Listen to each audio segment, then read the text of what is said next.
भगवान बुद्ध के चलने का समय आया, अंतिम रात थी। तो जो उनके शिष्य थे सबसे नज़दीक के आनंद, वो उनके पास गए, बोले भगवान आप चले जाएंगे तो हमारे जीवन को दिशा कौन देगा, हमारे प्रश्नों का, हमारी जिज्ञासा का समाधान कौन करेगा, जो हमारा आध्यात्मिक मार्गदर्शन है वो कौन करेगा।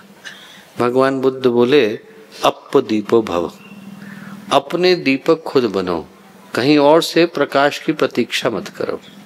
जो दीप यज्ञ का अवसर है वो इसी संभावना को स्मरण दिलाने के लिए आया है कि यदि हमारे मन के अंदर का अंधेरा हम बटोरते हैं तो उसको प्रकाश में बदल देने की सामर्थ्य भी हमारे पास है। यदि हम अपने जीवन की समस्याओं को बुनना जानते हैं, उलझनों को इकट्ठा करना जानते हैं,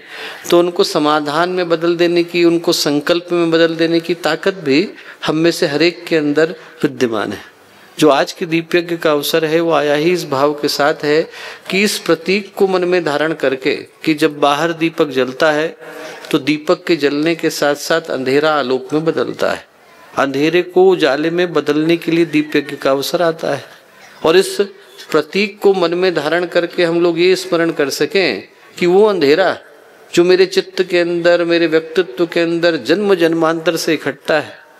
मेरे जीवन में जो कर्म का, कुसंस्कारों का, उनकी जो कालिख जमी हुई है, उसको प्रकाश में बदल देने की आवश्यकता है। और वो कर पाने में यदि व्यक्ति समर्थ हो पाता है तो जीवन उस सौभाग्य के शिखर पर पहुंच पाता है। नहीं तो अवसर आते भी, द्वार खटखटाते भी, पर यदि व्यक्ति उन अवसरों के मूल्य को, महत्व को नहीं समझ पाए तो वो जीवन में कोई क्रांति करके जाते नहीं। बहुत झमाझम बारिश हो रही हो और लोग यदि अपने गिलास को, अपने बर्तन को उल्टा करके रख दें तो उनके गिलास भर नहीं पाते हैं, पात्र सूखे रह जाते हैं। भगवान द्वार पर आए, दरवाजा खटखटाएं, पर यदि हम ही लोग चटकनी लगा करके बैठ जाएं तो भगवान को खाली हाथ लौटने के लिए विवश होना पड़ता है। जो दीप यज्ञ का अवसर है वो ये याद दिलाने के लिए आया कि आज के दिन भगवान हमारे चित्त पर, हमारे मन पर, हमारे अंतरंग पर, हमारे अंतःकरण पर खटखटाने के लिए आए, ये याद दिलाने के लिए आए हैं कि बेटा